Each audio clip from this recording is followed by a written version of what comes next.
Malaysia ও চীনের রাষ্ট্রীয় সফর শেষে দেশে ফিরেছেন প্রধানমন্ত্রী তারেক রহমান।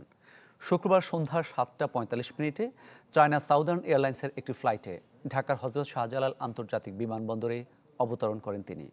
পরে সফর নিয়ে কথা বলেন প্রধানমন্ত্রীর কার্যালয়ের মুখপাত্র মাহদি আমিন।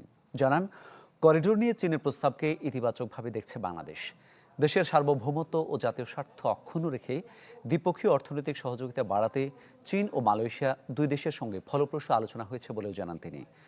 চীনের রাষ্ট্রপতি বাংলাদেশের নির্বাচিত সরকারের সঙ্গে সহযোগিতা অব্যাহত রাখার পাশাপাশি উন্নয়ন খাতে অংশীদারিত্ব আরও বাড়ানোর আশ্বাস দেন।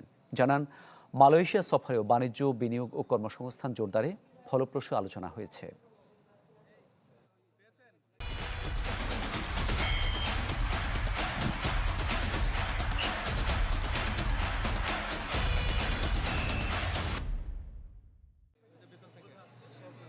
আমরা ইতিবাচকভাবে দেখছি। পরবর্তীতে এটা তো এখনো একটা ফ্রেমওয়ার্ক তৈরি করা হয়নি, প্ল্যানিং স্টেজে যাবে এবং ফিজিবিলিটি করা হবে। বাট ইন জেনারেল আমরা তো চাই শুধু নির্দিষ্ট কোনো দেশ না, এর মাধ্যমে সাউথ ইস্টের অন্যান্য দেশের প্রতি সাথে মার্কেটের একটা অবারিত উৎসব তৈরি হবে। আসিয়ান দেশগুলোর সাথে হয়তো বাণিজ্যের প্রসার ঘটবে।